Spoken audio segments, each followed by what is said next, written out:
ఓం మహాగణాధిపతయే నమః. ఓం గురుభ్యో నమః. ఓం శ్రీమాత్రే నమః. అరుణాం కరుణాతరంగితాక్షీం ధృతపాశాంకుశపుష్పబాణచాపాం అనిమాదిభిరావృతాం మయూకైః అహమిత్యేవ విభావయే భవానీం. శ్రీమాత్రే నమః. ప్రేక్షకులకి ఆ లలితాంబిక అమ్మవారి యొక్క అనుగ్రహం పరిపూర్ణంగా కలగాలని స్ఫూర్తిగా కోరుకుంటూ మనం ఈరోజు చాలామంది అడుగుతున్న ప్రశ్న ఏంటంటే, మాకు ముఖ్యంగా జాగ్రత్త చెప్పండి, 2026 సంవత్సరంలో ఎటువంటి విషయాలలో జాగ్రత్తగా ఉండాలి, ఈ ముఖ్యంగా ఇవి చెప్పండి. అదృష్టం ఎలాగో కలిసి వస్తుంది, బాగా కలిసి వచ్చేవి ఎలాగో వస్తాయి, మీరు చెప్పేశారు ఆల్రెడీ వేటి వల్ల కలిసి వస్తుందని. కాకపోతే మెయిన్గా జాగ్రత్త చెప్పండి అని అడుగుతున్నారు. అయితే ఇక్కడ ఒక్కొక్క రాశిని బట్టి, ఒక్కొక్క లగ్నాన్ని బట్టి పాపగ్రహాలు ఎలా ఉన్నాయి, శుభగ్రహాలు ఎలా ఉన్నాయి, దాని మీద శుభ ఫలితాలు జాగ్రత్తలు చెప్పడం జరుగుతుంది. అయితే ఈ యొక్క అంశాలని చెప్తుంది నేనైనప్పటికీ కూడా చెప్పిస్తుంది సాక్షాత్ లలిత అమ్మవారిగా భావిస్తూ ఒక్కొక్కటిగా మనం తెలుసుకుందాం. కర్కాటకం వారు ఈ 2026 సంవత్సరంలో తీసుకోవాల్సినటువంటి ముఖ్యమైనటువంటి జాగ్రత్తలు ఏమిటి? 2వ స్థానంలో కేతు ఉన్నాడు, అష్టమంలో రాహు ఉన్నాడు. రాహుకేతువులకు సంబంధించిన విషయంలో చాలా జాగ్రత్త తీసుకోవాలి.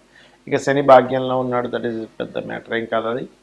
కాకపోతే ఇక్కడ ఏంటంటే 2వ స్థానం అనేటువంటి ధనస్థానము, కుటుంబ స్థానము కాబట్టి ధన కుటుంబ వ్యవహారాలకి సంబంధించిన విషయంలో కొన్ని మనీ మ్యాటర్స్ మూలంగా కుటుంబ సభ్యులతో తెలియని కొన్ని ఎడబాట్లు ఈ కేతు క్రియేట్ చేస్తాడు. కాబట్టి మనీకి ఎక్కువ ప్రియారిటీ కాకుండా కుటుంబ బంధాలు కాపాడుకోవాలనేటువంటి దాంట్లో మనం ఉండాలి. ఎందుకంటే ఆ టైంకి అలాగా క్రియేట్ అవుతూ ఉంటాయి. మనం ఎంత పర్ఫెక్ట్, ఎందుకంటే సహజంగానే కర్కాటకం వారు ఎమోషనల్గా ఉంటారు, మదర్లీ నేచర్ ఎక్కువగా ఉంటారు, చాలా ఇదిగా ఉంటారు. కానీ అవతల వాళ్ళు కొంచెం అటువంటివి చూపించారనుకోండి, చిచి ఏమిటిది ధనం కోసం ఇట్లాంటివి చేస్తున్నారని ఎమోషన్గా మనం ఇబ్బంది పడుతూ ఉంటాం. కాబట్టి ఈ యొక్క విషయంలో చాలా చాలా చాలా జాగ్రత్తగా ఉండండి.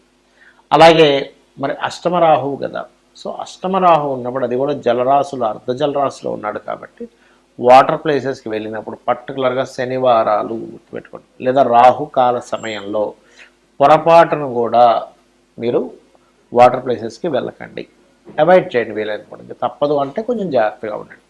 అయితే మరి దీనికి పరిహారం ఏమిటి? ఇక్కడ ఏంటంటే అష్టమంలో రాహు ఉన్నప్పుడు తాతగారు ఆస్తి విషయంలో రీసెర్చెస్ చేసేటువంటి విషయంలో, రీసెర్చెస్ విషయంలో కలిసి వస్తుంది, లేదని కాదు. కానీ తాతగారు ఆస్తి విషయంలో, వాహనం మీద వెళ్ళేటప్పుడు, నీటి ప్రాంతాలకు వెళ్ళేటప్పుడు, అదేవిధంగా 2లో కేతు ఉన్నందుకు ధన సంబంధించిన విషయంలో, కుటుంబ వ్యవహారాల విషయంలో మెయిన్గా జాగ్రత్తగా ఉండాలి. దీనికి రాహుకేతు గ్రహాల దగ్గర దీపారాధన చేస్తూ గోవులకి బెల్లము గ్రాసము తినిపించండి. గణపతి మరియు దుర్గాదేవి ఆలయాలకు వెళ్తూ ఉండండి. కానీ మీరు రెగ్యులర్గా చేయవలసిన దేవతారాధన మాత్రం మీరు సుబ్రహ్మణ్యేశ్వర స్వామి యొక్క ఆరాధన ఎంత చేస్తే అన్ని విధాలుగా బాగుంటుంది.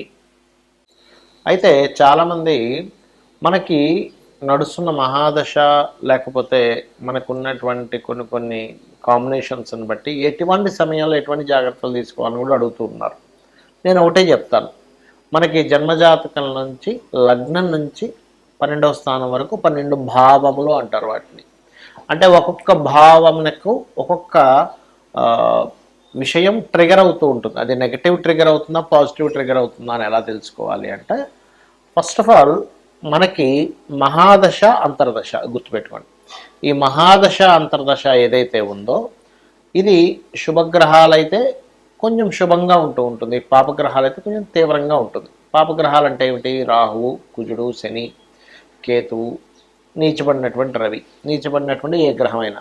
శుభగ్రహాలు, సహజ శుభగ్రహాలు ఏంటి? ఇప్పుడు లగ్నానికి పాపలు శుభులు ఉంటారు, సహజ పాప శుభగ్రహ ఫలితాలు ఇచ్చేవి ఉంటాయి.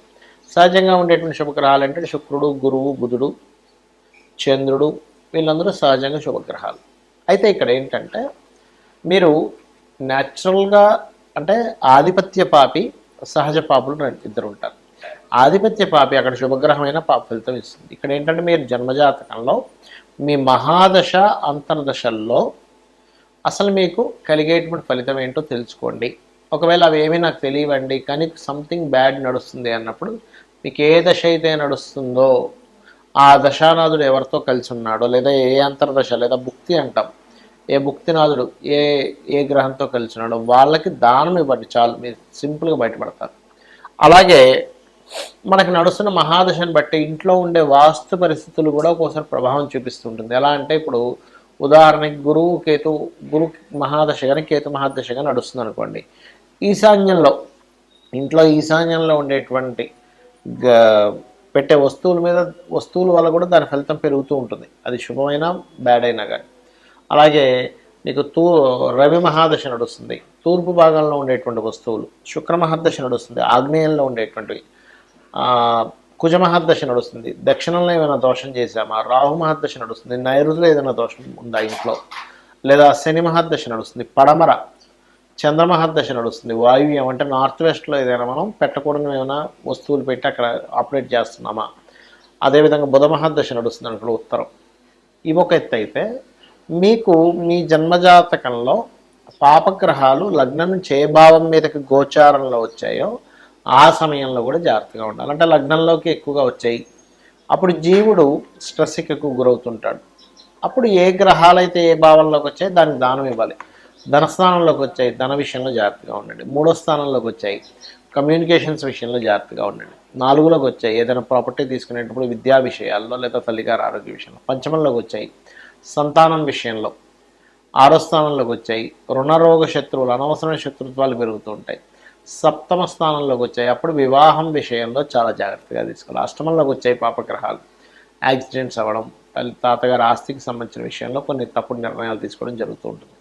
9లోకి వచ్చాయి ఉదాహరణకి పాపగ్రహాలు, అప్పుడు ఏంటి, తండ్రి గారి ఆరోగ్యం విషయంలో లాంగ్ జర్నీ చేసేటప్పుడు, బ్యాంక్ ట్రాన్సాక్షన్ చేసేటప్పుడు. 10వ స్థానంలోకి వచ్చాయి ఉదాహరణకి, అప్పుడు ఏంటి అంటే వృత్తి మీద, కెరియర్ మీద ఒక్కొక్కసారి పాపగ్రహంలా కనబడ్డా అది ఒక్కొక్కసారి శుభ ఫలితాలు ఇచ్చేటప్పుడు మాత్రం ఆ యొక్క ప్రమోషన్స్ రావడం కూడా జరుగుతుంది. కానీ ఇక్కడ 10th హౌస్లో పాపగ్రహాలు ఎప్పుడు కూడా కెరీర్ మీద లేదా అత్తగారితో ఉండే గొడవలు ఇట్లాంటివి ఇస్తూ ఉంటుంది. లాభస్థానంలో పాపగ్రహాలు ఉన్నప్పుడు సహజంగా ఏంటంటే 3, 6, 10, 11 స్థానాల్లో పాపగ్రహాలు మంచిదే, అంటే పోరాడేటువంటి ప్రతిమనిస్తాయి. కానీ ఇక్కడ ఏమిటంటే మనం అర్థం చేసుకోవాల్సింది, లాభస్థానంలో పాపగ్రహం ఉన్నప్పుడు లాభాలు వస్తాయి, కానీ దాంతో కొంత పోరాటం కూడా ఉంటుంది. వ్యయ స్థానంలో ఉన్నప్పుడు ఇన్వెస్ట్మెంట్స్ విషయంలో చూసుకోవాలి. అయితే ఏది ఎలా ఉన్నా కూడా ఒకటి గుర్తుపెట్టుకోండి, గ్రహస్థితులు ఎలా ఉన్నా, వాస్తు ఎలా ఉన్నా, మనం కొన్నిసార్లు దాన్ని సెట్ చేసుకునే స్థితిలో ఉన్నాం. వాస్తు మనం మార్చుకోవచ్చు చక్కగా, దాన్ని ప్లాన్ చేసుకుని కలర్స్తోనో మెటల్స్తోనో. కానీ ఒక్కొక్కసారి ఏమవుతుందంటే మార్చుకోలేని స్థితిలో ఉన్నప్పుడు, గ్రహస్థితి ఎలా ఉందో అర్థం కాని స్థితిలో ఉన్నప్పుడు మీరు సింపుల్గా ఏం లేదు, ఉదయం సాయంత్రం లలిత చేసుకోండి. లలితాసహస్రనామాలు వినండి లేదా చదవండి. లేదా మీ ఇష్టదైవం ఎవరిదైనా సరే స్తోత్రం చేసుకోండి, అంటే అష్టోత్తరాలు చేసుకోండి ఉదయం సాయంత్రం. లేదు చక్కగా మీకు దగ్గరలో ఉండే ఆలయానికి రోజు వెళ్ళొస్తుండండి, లేదా గోశాలకు వెళ్ళొస్తుండండి. గ్రహాల యొక్క దుష్ప్రభావం మీద లేకుండా శుభ ప్రభావం కలిగి మీరు ఆనందదాయకంగా ఉంటారు. ఆనందంగా ఉండాలని ఆ లలితాంబిక అమ్మవారి యొక్క అనుగ్రహం మీకు పరిపూర్ణంగా కలగాలని మనస్ఫూర్తి కోరుకుంటూ శ్రీమాత్రే నమః.